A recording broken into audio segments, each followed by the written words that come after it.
Introducing Growth Guarantee Homes from MP Developers. Trust forever. Lion சாக்லேட்ஸ்ல பாதாம், dates, chocolate மூணும் இருக்கு. ருசிக்கு சாக்லேட், அயன் சத்துக்கு டேட்ஸ், புரோட்டீனுக்கு பாதாம். தாத்தா ரொம்ப டெலிஷியஸா இருக்கு. Line choco dates. சென்னை அடுத்த கோவளத்தில் தென்மண்டல கவுன்சிலின் 31வது கூட்டம் இன்று மத்திய உள்துறை அமைச்சர் அமித்ஷா தலைமையில் துவங்கியது. இந்த மாநாட்டில் தமிழக முதல்வர் ஜோசப் விஜய், கர்நாடக முதல்வர் டி.கே. சிவக்குமார், கேரள முதல்வர் வி.டி. சதீஷன், ஆந்திர முதல்வர் சந்திரபாபு நாயுடு ஆகியோர் கலந்து கொண்டுள்ளனர்.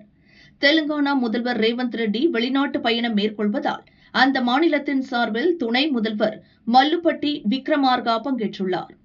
புதுச்சேரி முதல்வர் ரங்கசாமி மாநாட்டில் பங்கேற்கவில்லை. அவருக்கு பதிலாக துணைநிலை கவர்னர் கைலாஷ்நாதன் கலந்து கொண்டுள்ளார். அந்தமான் மற்றும் நிக்கோபார் தீவுகள், லட்சத்தீவுகள் பகுதிகளின் பிரதிநிதிகளும் மாநாட்டில் பங்கேற்றுள்ளனர். மாநிலங்களுக்கு இடையே உள்ள பிரச்சினைகளுக்கு சுமூகமான தீர்வு காண்பது இந்த கூட்டத்தின் முக்கிய நோக்கமாகும்.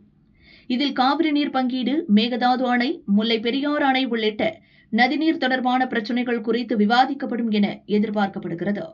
மேலும் மாநிலங்களுக்கு இடையிலான எல்லை பிரச்சினைகள், ஆந்திர மாநில மறுசீரமைப்பு தொடர்பான விவகாரங்கள், நதிநீர் பங்கீடு உள்ளிட்ட பிரச்சினைகள் குறித்தும் ஆலோசனை நடைபெறுகிறது. இது தவிர உட்கட்டமைப்பு திட்டங்கள், தொழில் முதலீடுகள், சுற்றுலா வளர்ச்சி, விமான போக்குவரத்து, கல்வி உள்ளிட்ட பொதுவான மாநில விவகாரங்களும் விவாதிக்கப்படுகின்றன. பெண்கள் மற்றும் குழந்தைகளுக்கு எதிரான குற்றங்களை விரைந்து விசாரிப்பது, விரைவு நீதிமன்றங்களின் செயல்பாடு, பெண்கள் பாதுகாப்பு மற்றும் பாலியல் வன்கொடுமை வழக்குகளில் விரைவாக விசாரணை நடத்தி குற்றவாளிகளுக்கு தண்டனை பெற்றுத் தருவது குறித்தும் ஆலோசனை நடைபெறுகிறது. மேலும் பிரதமரின் கிராமப்புற வீட்டு வசதி திட்டம் உள்ளிட்ட மத்திய அரசின் திட்டங்களை மாநிலங்களில் செயல்படுத்துவது குறித்தும் விவாதிக்கப்படுகிறது. இந்த மாநாட்டில் தமிழக முதல்வர் விஜய் மற்றும் கர்நாடக முதல்வர் டி.கே. சிவக்குமார் ஆகியோர் அருகருகே அமர்ந்திருப்பது அரசியல் மற்றும் தமிழக கர்நாடக விவகாரங்களின் பின்னணியில் கவனம் பெற்றுள்ளது.